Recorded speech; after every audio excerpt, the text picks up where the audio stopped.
Welcome back to another episode of Not Just Football with your host, me, Cam Heyward. We got a great session for you today. Man, we got to talk to the great Peter King. We got to talk all things football, some things not football, but it was a great time getting to talk to him. But before we get starting on that, we got to talk about the late, great Bill Russell. He just passed away at the age of 88 years old, and it's very hard to talk about a guy that not only was a great winner, but he was a winner off the field. He was a trailblazer. To see the level of affection that so many people have showed, we get to see that he touched so many different souls. You know, you think just about the NBA community and what he did for the black player in basketball, but that extends outside basketball. You know, as I look at it, he was there for all sports athletes. He was a guy that was on the forefront for change in every sport. He was the first black head coach. And, you know, to see him pass away, hopefully his legacy continues on because, you know, no one is probably going to ever touch his stats, but the stats he had off the field reached even higher. And we're very lucky to have a man like that. I wish nothing but the best for his family. And, you know, we'll keep trailblazing on from here. And now we have our special guest, Peter King, on. I got to spend some time with him after practice. He opened up about the old media, new media topic. It was a great time getting to know him. Make sure you look and check it out. All right, guys, we're here on Not Just Football with Cam Heyward with my special guest, national sports writer. He's won many awards, Mr. Peter King. How you doing today? Cam, it's incredible to be on with you. This is a big honor. I'm so glad you asked me. I had to ask you. You were coming to practice. You talk well about me sometimes. But I appreciate it. But before we get in, I got to ask you about the Josh Allen handshake. Was that an alpha move? Or no, it's one of the most embarrassing things in recent Peter King history because Josh Allen, we finished this interview, for those who don't know it, we finished this interview at Bill's camp, and Josh Allen basically, I said, Josh, thanks, have a great year. Hey, for NBC Sports, this is Peter King. And all the time, I don't realize until I said, I'm going to turn around to say, hey, listen, thanks a lot. I looked down and I said, uh-oh. I'm thinking to myself, how long has that hand been out there? And Josh looks at the camera, and he said, did you get that? And Kelsey, who was running the camera, said, yeah, we got that. So I think he was pretty happy about it. So, well, anyway. I think it's a good power move. I wish I would have thought of it first. Like, you came over here, we shook hands, and I was like, oh, man, at least he gave me the benefit of the doubt. But Josh, he was looking out for you. He took advantage of the situation. It was a good time doing it. But, Peter, let's talk about, like, what brought you to journalism and what brought you to sports and football? You know, when I was 11 years old, growing up in Connecticut, I thought, you know what I want to do when I grow up? I want to play left field for the Boston Red Sox.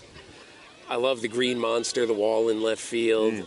My favorite player was this old guy, Carl Yastrzemski, who was a big hero, and I wanted to succeed him. But then I thought, well, if I can't do that job, maybe I could at least write about it, because when I was in school, I was a good writer. I loved writing.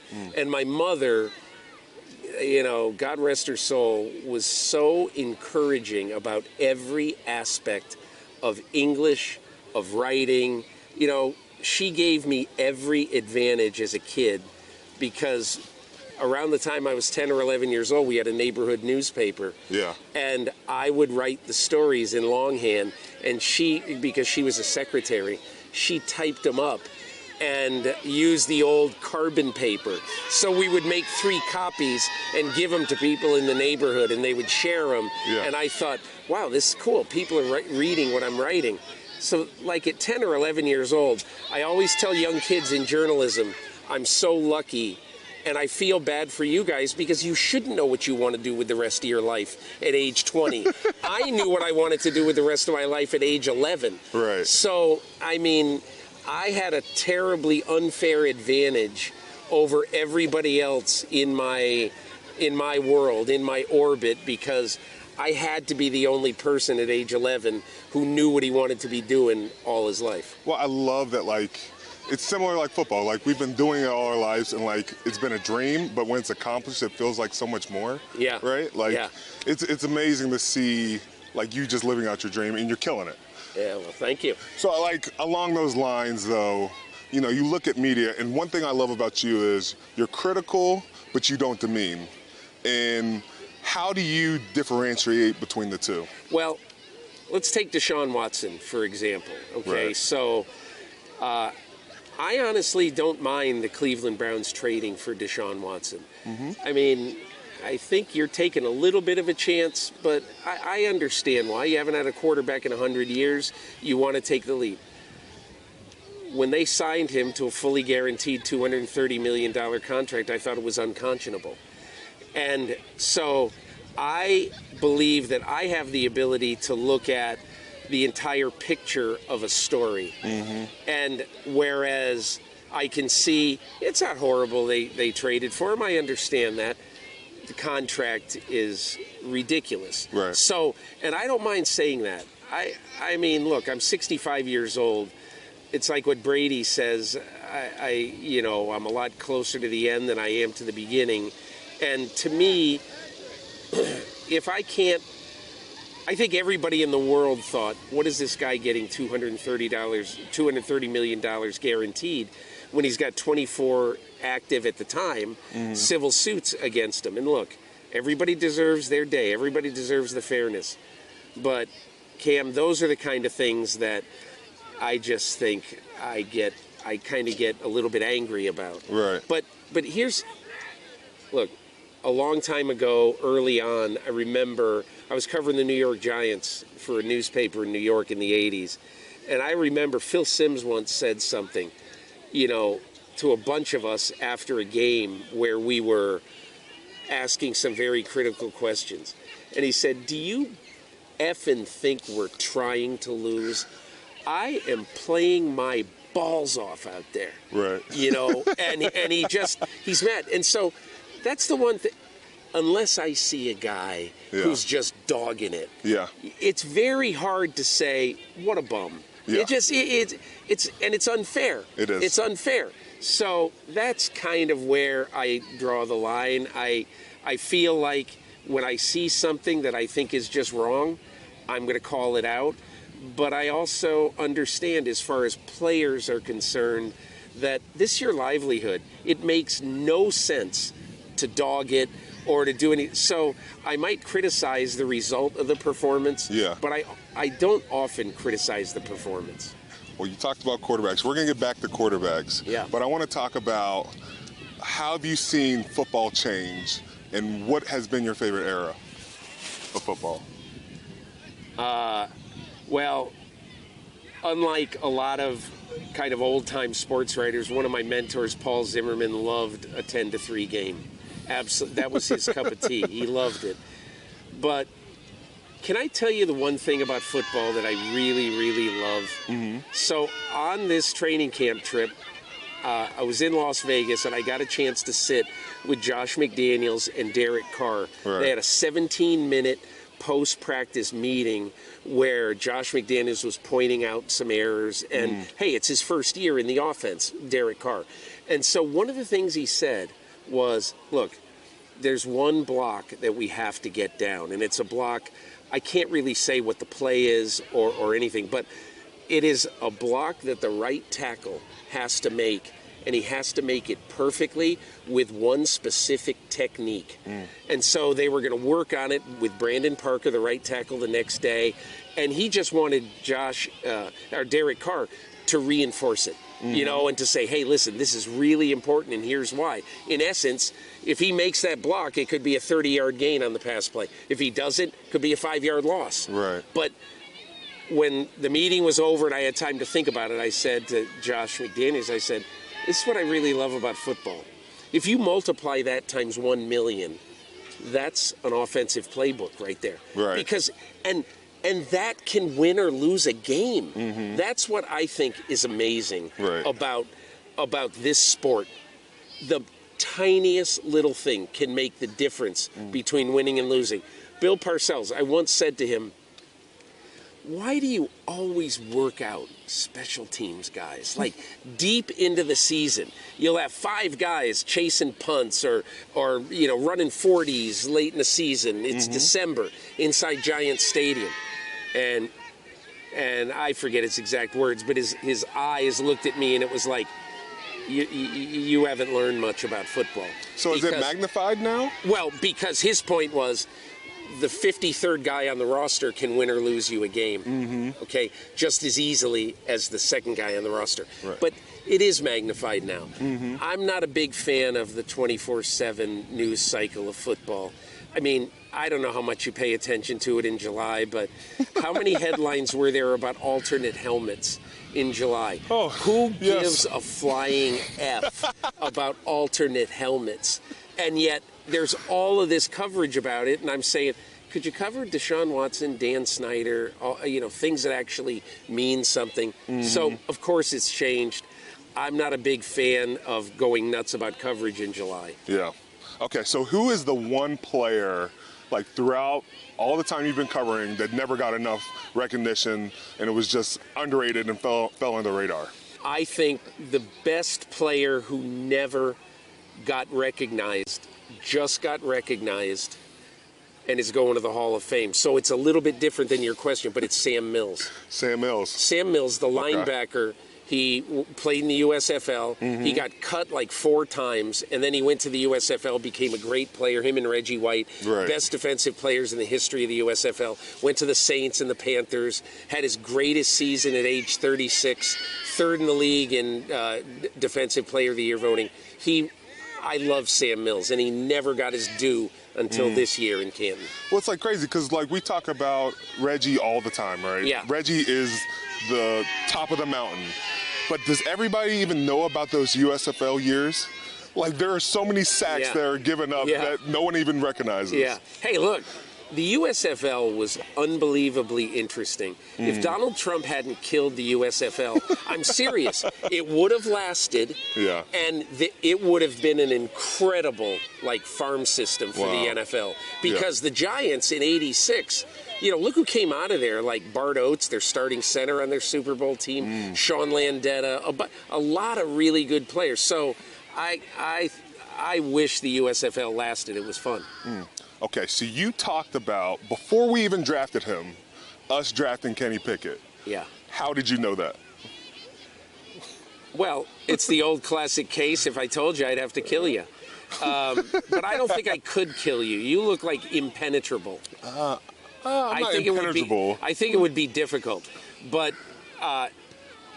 somebody just told me that don't buy the Malik Willis hype. And I said, okay, should I buy the Kenny Pickett hype? And he said no comment. And that's around the time of the draft, you look for clues. Right. You look for little breadcrumbs on a path. That's what you look for. Right. Most of the mock drafts are exactly what they are. They're a mockery of anything. But I don't know. You make a best guess sometimes, and most of the time I'm wrong. I happen to be right on that one. So clues. How did Kenny look today? That good throw he made into the corner of the end zone right away, that was fun. I mean, I don't know. Today's practice, I think, for the quarterback thing is 1 piece in a 1,000-piece jigsaw puzzle. Right. I don't know how much it really means. Did anyone stand out to you? I think Mitchell Trubisky looked like Johnny Unitas. Oh, Mitch is over. Look at Mitch over there. No, look, I think this is going to be a real fun year because I just asked Mike Tomlin, he's the kind of guy who will address the elephant in the room. Guys, you know what's going on. We got a quarterback competition. Let's see it. Right. Let's look at the tape. Let's do this. Is that really how it? What it he's is. Like? It is. Like day one, I think Mike T just came to us and said, Mitch is going to be the starting quarterback. It's out for the other guys to beat him out. Yeah. And, we appreciate that because it sets a standard. It doesn't let us think about it. Mitch knows what he's got to do. Mason, Kenny, they all know what they're fighting for. But we don't have a starting quarterback till week 1. Yeah. But Mitch is given the reins to start it off. Yeah. I like that. I like you know, his whole attitude, he told me, because I said, hey, a lot of people skeptical. He goes, well, bring it on. Bring it on. And he said, quote me. Sounds like Mike, doesn't it? It does. Yeah. Mike T's like that. Yeah. It's May 23rd. We always talk about, like, in the off season, you get your rankings and, you know, they're filling stuff, right? Yeah. May 23rd, you said the Steelers will be 23rd in power rankings. Yeah. Do you still stand by that today? Yeah, I do. Because you know, we're so early in training camp, nothing really has changed. I mean, I've got to see it in the quarterback. So I've got to see it. I've got to see it in the run defense too. Okay. That's So what gave you that? What gave you that ranking? You know, it's not like Notre Dame comes down from the clouds and says, "Oh, the Steelers are 23rd and the Lions are That's ahead how I of them." take it, though, And the Peter. Lions are ahead of them, because I heard from 9,000 people in Pittsburgh, and 8,900 were most upset that I had the Lions ahead of the Steelers. And you know what I say about those things? I'm making a best guess. That's Right. what I'm doing. Mm-hmm. And if you ask me right now, I think the Lions are headed in the right direction. I really kind of like the Lions. Now, I'm certainly not sure that they're going to be better than the Steelers, but hey, we'll see. Okay. So then I heard your daughter is a Steelers fan. Oh, I'm a sick Steelers Did fan. she disown you after you made that comment? She loves the fact that I dissed the Steelers. She loves it. What? Because she thinks that if even a single Steeler reads that, it'll give them motivation Yes. to shove it up my rear Yes. end. Yeah. I love your daughter even more. Oh my Hey, gosh. listen, when her first son was born, you know what I gave him? What? A Le'Veon Bell doll. And it went right in the crib with Freddie King. Okay. Okay. I like that. So how do you see the AFC North playing out? I think it's really going to be a fun division. A lot of it depends, obviously, on Deshaun Watson. But I think Deshaun Watson, if he plays half the season, they're going to be right around 500. If he plays more than that, they got a good chance. I think the Bengals are not just a one-year wonder. Yeah. And I also think the Ravens got more beat up by injury last year than anybody. So I kind of like the Bengals and the Ravens. Yeah. So you look at these rankings now, and we saw the ESPN rankings from Jeremy Fowler that he said he got from executives, and I can go down the list of all the quarterbacks. You had the Tom Bradys and the Patrick Mahomes, and you had Aaron Rodgers. But there was one guy that didn't get any love, Lamar Jackson. Yeah. How do you feel about that? I really like Lamar Jackson, but I think that people still wonder about Lamar Jackson, the postseason player. He's played 4 postseason games and hasn't won one, hasn't played well in one. Right.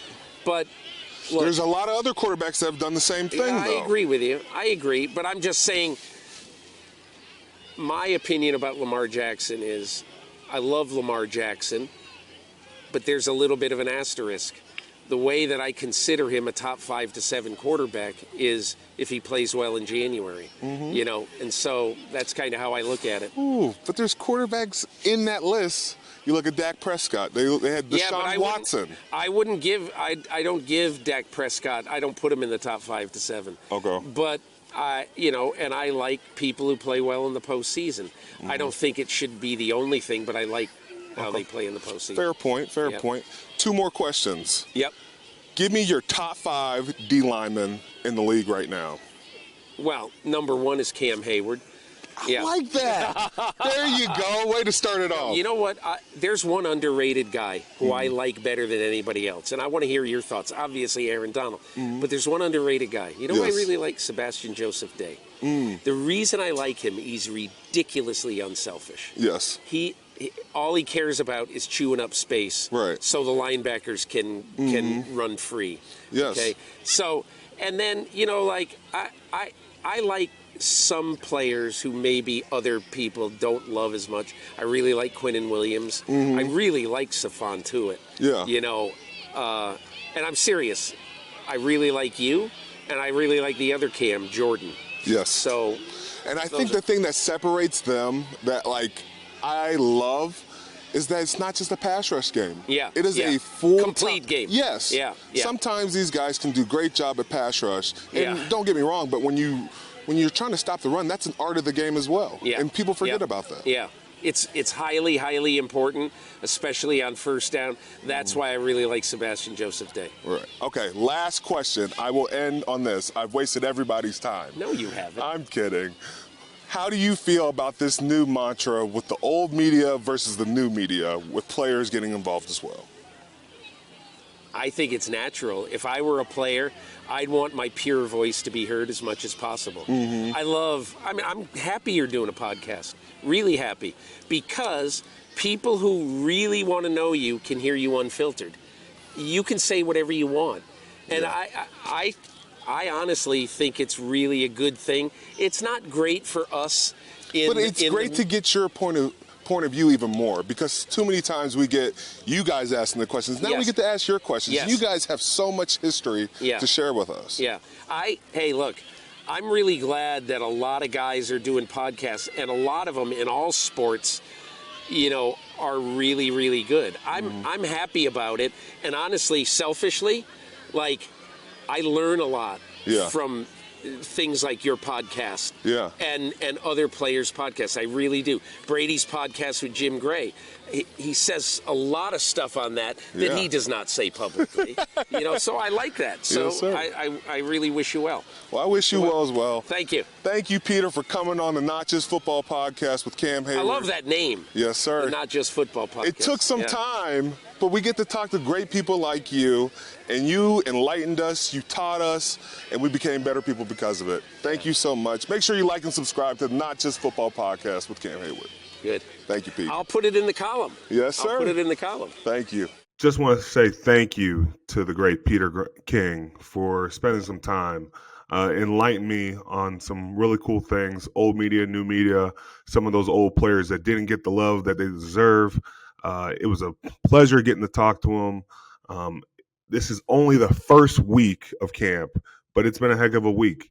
And it's a pretty good show. I'm having some fun doing it. All right, before you get out of here, though, we got to get a little recap. How'd the first week of training camp go? We did see yesterday you got into a fight with Benny Snell. Please give us, what was the reasoning behind the fight? I would say the reason behind the fight is that I'm a chippy person. I tend to start more things, and most people don't like it. I think Benny was over the pile, and then I gave him a shove, and then he gave me a shove, and then someone was holding me back, but nobody was holding Benny back, and so he got a shot in on me, and I was like, oh, no, we're not in it at that. And so I just started to try to race after him, and I got kicked out of that drill. So those were my reps for the day, for that drill. So the reports of a punch and you being held back are true? Yeah. It's true. Thank you. Yeah, I had to give a little yell at one of my players. I was just like, "Don't hold me back. Hold him back so I can get some more shots in." So, and that goes for anybody. Whoever we're facing. Obviously, I won't be fighting in the game, but man, we're going to attack them. Don't just hold each other back. Like, let's get our shots in. Okay, good. Good to know you're still getting in fights 12 years later. Right. Yeah, I'm still getting fights, guys. Don't worry about that. That's like a camp tradition for me. So, next Connor Heyward's on my list. And so nice. I'm going to make sure he gets plenty of hits going forward. But camp's been great. I think we're learning newer guys like a Connor Heyward, like a Mitch Trubisky, like a Kenny Pickett. Guys like George Pickens is a guy who's really standing out. You see Calvin Austin, man, that dude is fast. I think he had one play the other day. Mason threw like 75 yards downfield, and man, Calvin just blazed past it. But I think we're competing. The O-line's gelling, working together. And we only have like one more week before our first preseason. This is moving so fast. So this will be fun. All right, man. Well, I'm glad to hear the first week of camp went well, and can't wait to hear how next week goes. Yeah, and speaking of next week, we have a special guest. The NFL's very own Kurt Warner, Super Bowl winner, Pro Bowler, quarterback. It's going to be a great show. I'm looking forward to it. It's going to be right after my practice, so I might be a little bit sweaty, but he's going to lay some hard-hitting facts for us. So I'm looking forward to it. It should be fun. I want to say thank you again for watching our show or listening to our show. It's been a pleasure, and we'll see you next time here on the Not Just Football podcast.